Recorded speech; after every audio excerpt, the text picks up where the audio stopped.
Hello दोस्तों, स्वागत है आप सभी का यस कहानी 369 में। आज की कहानी है 6 बेटियों का बाप। 5 बेटियों की माँ होना कोई मामूली बात नहीं होती। सबसे ज्यादा मुश्किल तो तब बढ़ती है जब पति ही बेटियों से नफरत करता है। पहली बेटी पैदा हुई तो ससुराल वालों ने झूठे मुंह मुबारकबाद दी थी, मगर एक के बाद एक बेटियों की पैदाइश से ससुराल वालों ने मेरा जीना मुश्किल कर दिया था। शायद जिस गांव में मैं रहती थी वहां पर एक औरत को सम्मान तभी दिया जाता है जब वह बेटियों के साथ बेटों के भी मां बने। जब मेरे पास चौथी बेटी पैदा हुई तो पति ने उस बेटी को देखना भी गवारा न किया और सास मुझे अस्पताल में अकेला छोड़कर वापस आ गई। जब तबीयत ठीक हुई तो अपनी फूल सी बेटी लेकर मैं खुद ही घर की तरफ बढ़ी। जब मैं अस्पताल से बाहर निकली तो एक गरीब बूढ़ी औरत बाहर बैठी थी। मुझे देखकर खुश हुई और बच्ची को मांगने लगी। मैंने बच्ची को दे दिया तो कहने लगी, परेशान मत हो, एक दिन तुम्हारा पति तुझे जरूर मानेगा। मैं थोड़ा सा मुस्कुराई। घर आते ही मुझ पर मुसीबत टूट पड़ी थी। पति ने मेरा स्वागत थप्पड़ मारकर किया था। सास ने मुझसे मेरी बेटी को लेकर बिस्तर पर पटकने के अंदाज में रखा और कामों को मेरे हाथ में पकड़ा दी। मेरी जेठानी जो 3 बेटों की माँ थी, बात बात पर बेटों की माँ होने का रोब जमाया करती। मैं खामोशी से सब्र का घूंट पीती रही। जिंदगी गुजरने लगी। मेरी बच्चियों को बाप और दादी का प्यार नहीं मिला। अक्सर मैं सोचा करती कि बेटियां भी तो भगवान की बनाई हुई होती हैं। सब कुछ भगवान के हाथ में होता है, जिसे चाहे बेटा दे, जिसे चाहे बेटी दे। फिर क्यों इसका कसूर एक औरत को ही ठहराया जाता है। धीरे धीरे समय बीतता गया और मैं एक बार फिर से प्रेग्नेंट हो गई। 4 बेटियों के बाद अब मेरी भी यही राह थी कि अब मुझे भगवान बेटा दे दे, ताकि इस बार मैं सास और पति के भरोसे पर उतर सकूं। समय जैसे जैसे गुजर रहा था, मेरा डर बढ़ते चला जा रहा था। मेरे पति मुंबई में काम करते थे। इस बार तो उसने साफ साफ कह दिया था कि अगर इस बार भी तुमने बच्ची को जन्म दिया तो मैं तुम्हें डिवोर्स दे दूंगा। उनकी इस धमकी से मेरा शरीर कांपने लगा था। मैं पूरा दिन रोती रही थी और भगवान से प्रार्थना करती रहती, पर शायद मेरी मुसीबतें अभी खत्म नहीं हुई थी। उस रात जब अस्पताल में मुझे होश आया तो नर्स मेरे सर के पास खड़ी थी। मुझे होश आता देखकर मुस्कुराते हुए बोली, मुबारक हो आपको, आपने एक प्यारी सी बेटी को जन्म दिया है। उसके यह सब मुझे सदमे में ले जा चुके थे। मेरी आंखों से आंसू बह रहे थे। एक बार फिर मैं अपनी और मेरी बेटी एक खतरनाक पाप की सजा भुगतने वाली थी। मेरा दिल चाह कि मेरी सांसें वहीं रुक जाए और मैं इस मुसीबत से बच जाऊं, मगर यह मुमकिन नहीं था। वह नन्ही गुड़िया रो रही थी। मैं उसे सीने से लगाकर रो रही थी। काश वह किसी और के यहाँ जन्म लिए होते। यहाँ बेटे की सूरत मेरी गोद में डाल दी जाती, लेकिन मैं भगवान की राह में राजी थी। यह 5 फूल मुझे मेरी जान से भी बढ़कर थी, मगर अब मैं पति और सास से तंग आ चुकी थी। अस्पताल के बाहर बैठी औरत मेरी हालात देखकर इस बार उसने बच्ची को नहीं मांगा था, बल्कि दुआ देते हुए बोली, भगवान से कभी उम्मीद मत छोड़ना। बहुत जल्द तुम्हारे दिन फिर जाएंगे। मैं दिल में दर्द की सांस खींचती हुई सर को हिलाई। रात के 8:30 बज चुके थे जब मैं रिक्शे में बैठकर अकेले घर तक पहुंची थी। मेरा शरीर कांप रहा था। मैं हिम्मत करके दरवाजे पर आई। 1 बार 2 बार, यहाँ तक कि 1 घंटा गुजर चुका था, मगर किसी ने आकर दरवाजा नहीं खोला। अंदर से मेरी बेटियों के रोने की आवाज आ रही थी। अंधेरा हो चुका था, मगर किसी ने भी दरवाजा नहीं खोला। मैं भी दरवाजे के से टेक लगाए बैठी रो रही थी। आधी रात को मुझे दरवाजा खोलने की आवाज आई। मैं झट से उठकर खड़ी हो गई। दरवाजा मेरी बड़ी बेटी ने खोला था। मैं फौरन अंदर आई और उससे लिपट कर रोने लगी। मेरे ना होने पर उन चारों ने ना जाने कौन कौन से जुर्म बर्दाश्त किए होंगे। मेरा पति बेखबर सो रहा था। मैं भी खामोशी से अपनी पांचवी बेटी के साथ कमरे में जाकर सो गई। कमजोरी और थकान से मैं जल्दी ही गहरी नींद में सो गई। मेरी आंख तब खुली जब मेरे पति रूपेश ने मुझे मेरे बालों से पकड़कर उठाया था। मैं पहली बार उनका गुस्सा देखी थी। मुझे डर लगने लगा था। मैं ऐसा लगता जैसे मुझे जान से ही मार देगा। रूपेश मुझे घसीटता हुआ कमरे से बाहर लेकर आया। मेरी बेटियां यह देखकर रोने लगी, जबकि सास उन्हें डांटकर चुप करवाने लगी। मेरा पति बोला, किसके कहने से तू इस घर में दाखिल हुई है? मेरे घर के दरवाजे अब तुम्हारे लिए बंद हो चुके हैं। अपनी बेटियों को लो और मेरे घर से निकल जाओ। सास भी मेरे बेटियों को धक्के देकर घर से निकालने लगी। मैं हाथ जोड़कर उनके कदमों में गिर गई। यह घर ही मेरा सब कुछ था। मैं 5 बेटियों को लेकर आखिर कहाँ जाती? मेरा पति घर से निकाल चुका था। मैं बेटियों के साथ वही दरवाजे पर बैठी रो रही थी कि तभी मुझे सास के चिल्लाने की आवाज आई और फिर मेरे पति की आवाज सुनकर मुझे कुछ दुर्घटना का एहसास हुआ। मेरी सास पांव फिसलने से गिर चुकी थी और उनका सर किसी चीज से लगकर फट चुका था। मेरा पति घबरा कर रोता हुआ उन्हें डॉक्टर के पास ले जाने लगा, मगर कुछ देर बाद ही बहुत बुरी खबर मिली कि सास के सर पर गहरी चोट लगने की वजह से मृत्यु हो चुकी है। भले ही मेरे पति ने मेरे और मेरी बेटियों के साथ अच्छा नहीं किया था, मगर उस वक्त उन्हें तकलीफ में देखकर मैं उनका गम बांटने लगी। रिश्तेदार दूर दूर से हमारे यहाँ सास को देखने के लिए आ रहे थे, इसलिए पति ने मुझसे दोबारा घर से जाने की बात नहीं की थी। वक्त गुजरता गया और रूपेश का व्यवहार पहले से कुछ बेहतर होता गया। वह मुझसे जरूरत पड़ने पर बात कर लिया करते थे और अपनी बेटियों को तो एक नजर देखना भी गवारा ना करते। मैंने नोट किया था कि वह अब दूसरी औरतों में ज्यादा दिलचस्पी लेने लगे हैं। मेरे सर पर अब एक और खतरा गिर चुका था। कहीं वह बेटे की चाह में दूसरी शादी ही न कर गए। मेरी बेचैनी दिन ब दिन बढ़ती चली जा रही थी और एक दिन ऐसा भी आया जब मेरा सोचना सही साबित हो गया। मेरे पति मेरे पास आया और संजीदा शब्दों में बोला, मम्मी को गुजरे हुए 3 माह हो चुके हैं और अब मुझे वापस मुंबई भी जाना है। मैं मुंबई जाने से पहले दूसरी शादी करना चाहता हूँ, क्योंकि तुम तो बेटियां पैदा करने की मशीन बनी बैठी हो। यही ख्वाहिश मेरी माँ भी दिल में समाये दुनिया से चली गई। पति का यह शब्द मेरा खून खोला दिया था। पहले की मुसीबतें कम थी जो अब मेरे सर पर सौतन भी लाना चाहते थे। मैं उन्हें समझाने लगी, मगर वह उल्टा सोच रखने वाले इंसान मेरी बात कहाँ सुनते। उस रात में बहुत रोई। मुझे मेरी जिंदगी का एक बोझ लगने लगी थी। मेरा दिल चाहा कि मैं खुद को इस दुनिया से आजाद कर दूं, मगर जब ख्याल अपनी बेटियों का आता तो फिर इस इरादे को भुला देती। सुबह हुई तो मेरा शरीर बुखार से तड़प रहा था। पहले तो पति ने ध्यान नहीं दिया, मगर जब मेरी तबीयत ज्यादा बिगड़ने लगी तो मुझे डॉक्टर के पास ले गया। मुझे हैरानी तब हुई जब डॉक्टर ने कहा कि आप मां बनने वाली हैं। उसके बाद यह सब मुझे कोई खुशी नहीं दे रहे थे, बल्कि उल्टा मेरी मुसीबतें बढ़ा रहे थे। मेरे पति को आज रात वापस मुंबई जाना था। जब उसने यह खबर सुनी तो खामोशी से मुझे घर ले आया। घर लाकर तेज आवाज से कहने लगा, अगर इस बार तुमने बेटा जन्म दिया तो ठीक, वरना अगर बेटी हुई तो मार देना या फिर जिंदा दफन कर देना, मगर इस घर में मत आना। अगर मेरी बात के खिलाफ हुई तो तुम्हारी 5 बेटियों को ऐसी जगह भिजवा दूंगा जहाँ से तुम दोबारा कभी उनसे मिल नहीं पाओगे। पति की शर्त सुनकर मैं दंग रह गई। रुपेश मुंबई चला गया था और मैं डर का शिकार हो चुकी थी।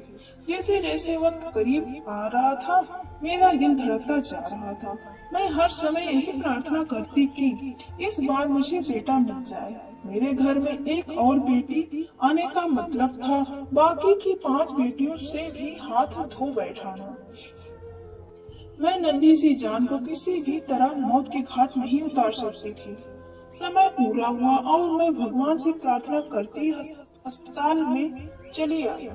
मुझे इस बार बेटा ही चाहिए था, मगर शायद भगवान को कुछ और ही मंजूर था। एक बार फिर मैंने बेटी को जन्म दिया था। पति का बार बार आता फोन मैं काट दे रही थी। उसे क्या बताती कि आप छठी बेटी के बाप बन चुके हो। मेरे लिए यह बिल्कुल भी आसान नहीं था, मगर अब मैं दिल पर पत्थर रखकर फैसला कर चुकी थी। मैं इस बेटी को अपने साथ नहीं लेकर जाऊंगी। मैं इस मासूम बच्ची को मारने का सोच भी नहीं सकती थी और न ही उसे जिंदा दफन कर सकती थी। मुझे कोई बीच का रास्ता निकालना था और यह काम शायद मेरे लिए दुनिया का सबसे मुश्किल काम था। मैं अस्पताल से बाहर निकली, सामने वही गरीब औरत बैठी थी। न जाने उस वक्त मैंने दिमाग में क्या सोचा। मैंने उस गरीब औरत को अपने साथ ले लिया और अस्पताल से हटकर दूसरी जगह पर चली आई। वह औरत हैरान थी, मगर जो बात मैंने उससे कहा उसे सुनकर वह एकटक मुझे देखने लगी। कुछ देर खामोश रहने के बाद उसने हाँ में सिर हिलाया और मेरी बेटी को मेरी गोद से उठा लिया। मेरा दिल उस वक्त टुकड़ों में बट गया था। एक माँ के लिए अपने बच्चे को खुद से जुदा करना बिल्कुल आसान नहीं होता। मैं दिल पर पत्थर रखकर घर की तरफ वापस आ गई। घर पहुंचते ही रुपेश का फोन आया। शायद वह मेरे जवाब का इंतजार कर रहा था। मैंने डरते हुए उसे बताया कि मैंने एक बेटी को जन्म दिया है। रुपेश उसके जवाब में कुछ न बोला और कुछ देर बाद वह कॉल कट चुका था। वक्त गुजरता गया और रुपेश को गए हुए 3 साल बीत गए। इस दौरान वह एक बार भी वापस तस्वीर नहीं आए थे और न ही मुझसे कभी बात करने की कोशिश की थी। हर महीने पैसे जरूर भिजवा दिया करते थे, जिससे मेरा और मेरी बच्चियों का गुजारा हो जाया करता था। मुझे दोबारा वह गरीब औरत कहीं नजर न आई थी और मेरी 5 बेटियां मेरे पास मौजूद थी, मगर मुझे रह रहकर उस बच्चे की याद सताती रहती थी जिसे मैंने 3 साल पहले एक गरीब औरत को दे दिया था। अब तो लोग तरह तरह की बातें करने लगे थे। कुछ का कहना था कि रुपेश मुंबई में किसी दूसरी लड़की से शादी कर ली है और मेरे भांजे बता रहा था कि रुपेश की दूसरी पत्नी ने बेटा पैदा हुआ है। इन लोगों की बातें मुझे परेशान कर रही थी। मैं जब भी पति को कॉल करती वह मेरा फोन नहीं उठाते थे। अब तो उन्होंने पैसे भेजना भी बंद कर दिया था। अब भीख मांगने की नौबत आ चुकी थी। जब घर में पूरे खाने पीने की चीज खत्म हो गई थी तो मैंने खुद काम करने का फैसला किया। जहाँ भी काम मांगने जाती तो लोग मेरा मजाक उड़ाते कि पति मुंबई में लाखों कमा रहा है और पत्नी घरों में नौकरी ढूंढ रही है। पति का इंतजार करते करते 18 साल बीत गए। मैंने अपनी 3 बेटियों की शादी कर दी थी। 18 सालों में मैंने झाड़ू पोछा करके अपनी बच्चियों को पाल पोस कर बड़ा किया था, जबकि पति ने इस दौरान एक बार भी पलट कर नहीं देखा था। सोमवार का दिन था जब मैं भगवान की पूजा कर रही थी। अचानक दरवाजे पर दस्तक हुई। जब मैंने दरवाजा खोला तो एक पल के लिए मैं सदमे में चली गई। मेरा पति रुपेश 18 साल के बाद मेरे सामने खड़ा था। मुझे देखकर हल्का सा मुस्कुराया और अंदर आ गया। उसने घर आते ही मुझसे बिना कुछ बात किए सिर्फ इतना कहा, अब हमेशा हमेशा के लिए कश्मीर वापस आ चुका है और अब सारा कारोबार यही करेगा। मुझे तो हैरत तब हुई जब उसने कहा कि वह पिछले 2 महीने से कश्मीर में ही आया हुआ था। मैं खामोशी से उसकी बातें सुन रही थी। वह अपने बैग से कपड़े निकालकर फ्रेश होने चला गया था। 18 सालों में मुझे रुपेश के बिना जीने की आदत हो चुकी थी, मगर तकलीफ तो तब हुई जब उसने आकर एक बार भी अपनी बेटियों के बारे में ना पूछा और ना ही मुझसे। यह पूछा कि इन 18 सालों में मैंने कैसे अपना और उनका पेट भरा। शायद यहाँ भी मुझे ही सब्र करना था। रुपेश बाहर निकला और कुछ ऐसा शब्द बोला उसे सुनकर मेरी सांस रुक गई थी। वह कहने लगा कि वह कश्मीर में एक लड़की को पसंद कर चुका है। उसका नाम पूजा है। अगले सोमवार को उसकी पूजा के साथ विवाह है। वह मुझे बता कर दोबारा घर से जा चुका था। मैं उसे जाता देखती रह गई। क्या कोई इस हद तक भी लापरवाह हो सकता है? उसकी बेटियां उसके प्यार के लिए तरस रही थी, मगर उसे कोई परवाह नहीं थी। सोमवार का दिन भी आ चुका था। घर को दुल्हन की तरह सजा दिया गया था। मेरी बेटियां खामोशी से एक कमरे में छुपकर बैठ गई थी। उन्हें इस शादी से कोई दिलचस्पी नहीं थी। रुपेश बहुत खुश था। मुझे बताने लगा कि पूजा अपनी माँ के साथ यहीं आ रही है, यहीं पर उसका विवाह होगा और फिर अगले ही हफ्ते मैं पूजा के साथ वापस मुंबई चला जाऊंगा। मेरा सब्र का घोट खत्म हो चुका था। लेकिन मेरा चुप ही रहना मेरा बेहतरीन जवाब था। मैं खामोशी से सर झुकाकर जब उसके कमरे में गई तो वह लड़की सामने बैठी थी। इसे रुपेश का विवाह होने वाला था। उसे देखकर मेरे पैरों तले जमीन निकल गई थी। उस लड़के की उम्र 17-18 साल थी, जो अपनी नजरों से बार बार मुझे देख रही थी, जबकि वही दूसरी तरफ मेरा पति उस लड़के की माँ को पैसे पकड़ाता हुआ न जाने क्या बातें कर रहा था। पैसों की भीड़ में आज एक औरत को मासूम लड़की का चेहरा नहीं दिखाई दे रहा था। तभी रुपेश की कॉल आई और वह खामोशी से कमरे से निकल गया। मैंने जब उस लड़की की माँ को देखा तो मुझे लगा कि इन्हें पहले भी कहीं देख चुकी हूँ, मगर कहाँ याद नहीं आ रहा था। वह औरत भी बार बार मुझे ही घूर रही थी। मैं जल्दी से कमरे से निकलकर आई और अपनी दिमाग पर जोर देने लगी। पंडित आ चुके थे। तभी से मेरे दिमाग में ख्याल आया और मेरे होश उड़ गए। यह कैसे मुसीबतें टूटने वाली थी। मेरा शरीर सुन्न होने लगा था।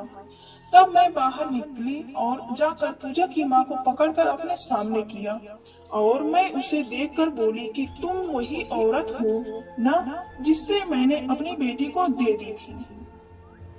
मेरी बात सुनकर वह हक्की बक्की रह गई थी और बोली, हाँ मैं वही हूँ, मगर तुम कौन हो?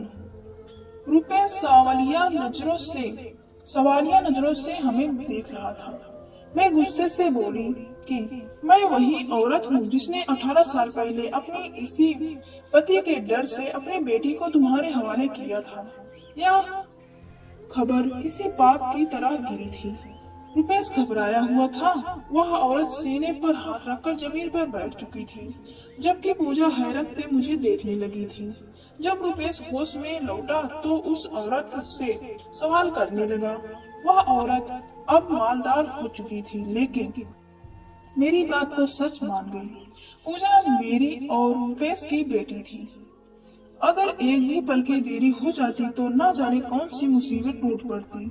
रुपेश अपना बाल पकड़ता जमीन पर गिर चुका था और होश आते ही घर से बाहर निकल गया था। उसको बेटियों से नफरत थी, मगर जो पाप करने जा रहा था वह बहुत बड़ा था। पूजा जमीन पर बैठी रो रही थी और मैं बेबसी से उसे रोता देखकर उसे सीने से लगाकर रोने लगी। रुपेश को घर से गए काफी देर हो चुका था। 2 दिन गुजर चुके थे और फिर दरवाजे पर एम्बुलेंस आई, जिससे रुपेश को उतार कर घर लाया गया। उसका 2 दिन पहले एक्सीडेंट हुआ था। उसकी एक टांग टूट चुकी थी। उसकी जुबान दांतों में आकर कट चुकी थी। वह अब बोल नहीं सकता था। जैसा भी था, मेरी बच्चियों का बाप था। बेटियां कहाँ बाप को तकलीफ में देख सकती हैं। जब जब मेरी बेटियां रुपेश की सेवा करती, वह नजर झुकाकर रोने लगता था। पूजा से उसने दोबारा कभी नजर नहीं मिलाया था और न ही पूजा कभी रुपेश के सामने जाना चाहती थी। कुछ दिनों के बाद रुपेश ने अपना सारा धन अपनी 6 बेटियों के नाम कर दी और अपनी बेटियों से माफी मांगी और अब सब खुश रहने लगे। और मेरे प्यारे दोस्तों, कहानी यहीं तक। आप सभी को कहानी कैसी लगी हमें कमेंट करके जरूर बताएं। अगर पसंद आए तो लाइक शेयर और चैनल को सब्सक्राइब करें। और पूरी कहानी सुनने के लिए आप सभी का दिल से धन्यवाद।